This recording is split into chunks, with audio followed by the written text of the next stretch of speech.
Hello, guys, it's Phillips Josh here again, and this is GAC Podcast. I'm going to be asking just one simple question. What was that vehicle that drove you into agriculture?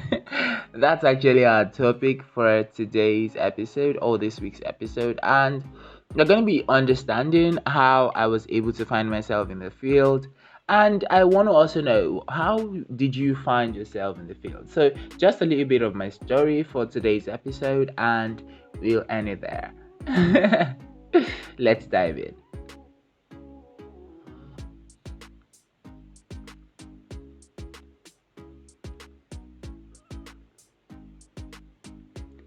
Agriculture has always been my passion, but I never realized it was. Growing up, having your parents make your decision on what to be as a Nigerian, your mom might say, I wanted to be a doctor. Or your dad would say, my son is going to be an engineer. And you might have one family head or the other, or one uncle or that aunt that wants you to be what he himself wants you to be, not basically what you would love to be. And growing up, a lot of things happened, which I'm not going to be going into detail. But to tell you the short form of the story, or to cut it short and get straight to the point, my agriculture was a passion I never knew I had. It was a passion I never knew was growing gradually in me. It was a passion that I tried to subdue because of my parents' intentions and because of my parents' preference. So my mom has always wanted me to be a medical doctor, and she was making strict plans for me to go outside Nigeria to study and blah blah blah blah blah, become the best medical professional. And basically, her reason was to save lives. She didn't want other children to lose their father the way we did. And then she was all about me doing medicine to help families, to help other children, to save lives and all. And be it that her passion or her desire for me was fueled with her emotions, I was easily swayed in. I easily wanted to please her, and I wanted to do it because of her, right? So gradually, medical professional became my thing. Not until we also lost her, and it was more like the whole world was crumbling, but that would be a story for another day.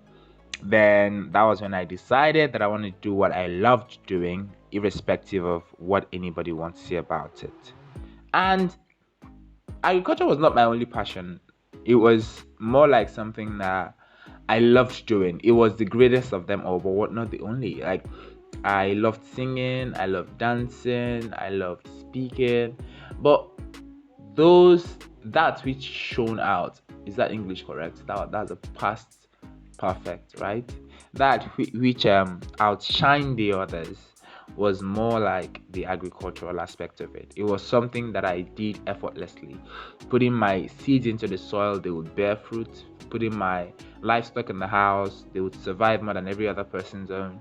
And I enjoyed taking care of them, putting in so much effort without knowing I was putting in so much effort into it.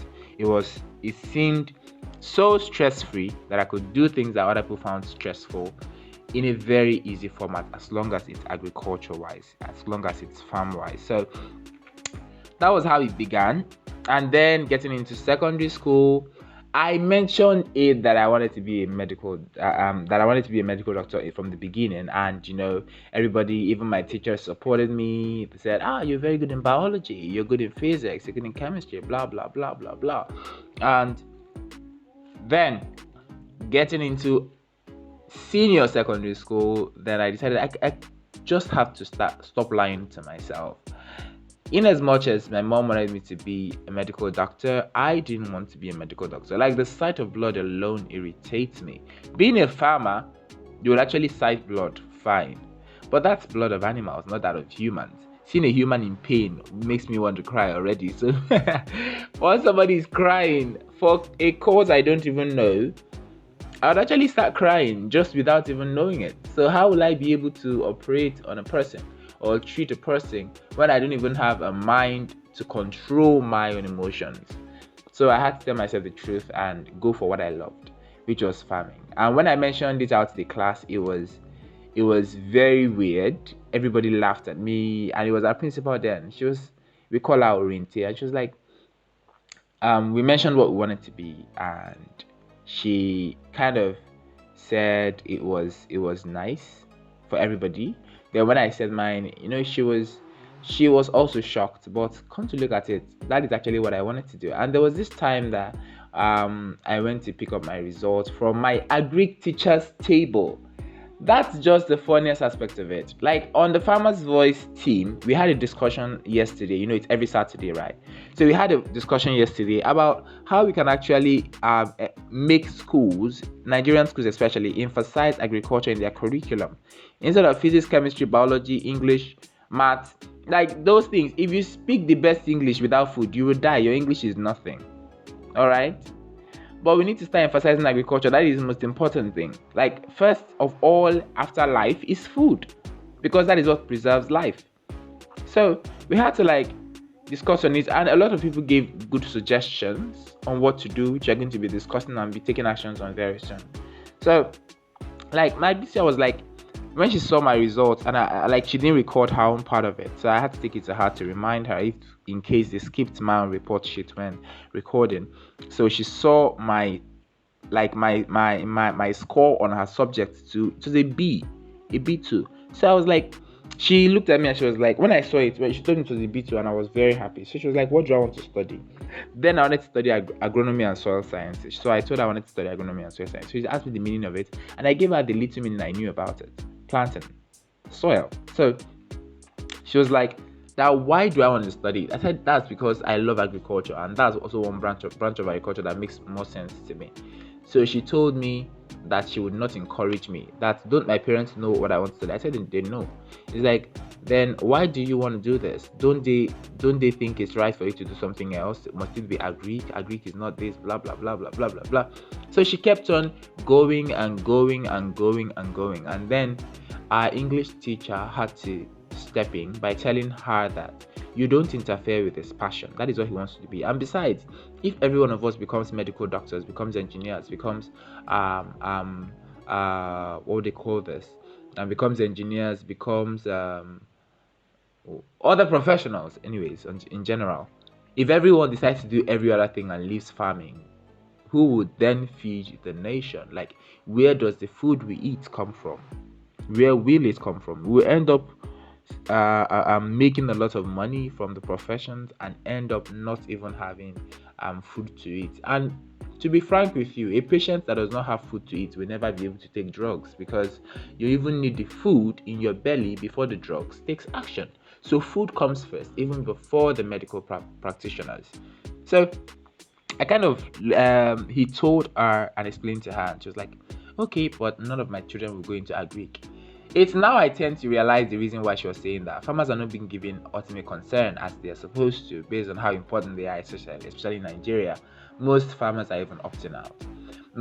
Some time ago, somebody messaged me. I was asking, like, are you living agric? I'm not seeing you post articles again on agric. I'm not seeing you in the farm again, and blah blah blah blah blah. And I looked at it. I wasn't owning my farm. I haven't owned a farm yet. I was working for a farm, and I so much loved what I was doing. Like, most people would think I own the farm because I was the one supervising the actions on the farm, carrying out the practical activities on the farm, routine activities I did it, vaccination, injection, I'm taking care of the birds, over 5,000 of them. And it seemed very interesting. It was something I loved doing, even though that it was so time restrictive. It was time consuming, and most of the time I didn't even have any time for myself. And be that I'm a youth that is growing and I need to explore, try out more options, and see what life holds for me there, instead of course enclosing myself in just the enclosement of the farm. So because of that, I actually left there and tried doing things on my own. Yes, I still garden, but over the years I've been practicing agric. It's not that I haven't been successful, educational wise, intelligent wise in the field, knowledge wise, so to say. I've been successful. Impact wise, I've been successful. I've trained people that have started their farms and have started growing, and I still have their testimonies on my social media handles that they keep throwing up on me on WhatsApp. Sir, thank you so much for this and that. And a lot of them still message me to ask questions. A lot of them message me to say, oh, please, I need a proposal. Can you help me get one done? Blah, blah, blah. And I do it for them, and I just get done with it. But one thing I realized about agric is this: once you're starting, you need financial support, especially when you're in an urban area where land is highly expensive. You cannot do large scale farming without money. You cannot do medium scale farming without substantial capital. So the best advice is you have agric as a passion, fine. But instead of letting that passion die, do something that keeps reminding you of the passion. That is the reason why JC Podcast is here. So I tend to share the knowledge, and I tend to also learn while I'm sharing. Most of the time on this podcast, I say things that I didn't even know I knew. And when I see them, or when I'm re-listening to them after the episode recording, I tend to realize that yes, I even know this, and I don't even know I know it. So that was just it. That's just the journey I've gotten into agriculture, and I'm not journeying out of the industry. Never. Like, this is something that I want to grow old with. That is something that I love doing, that I enjoy doing. That means everything to me.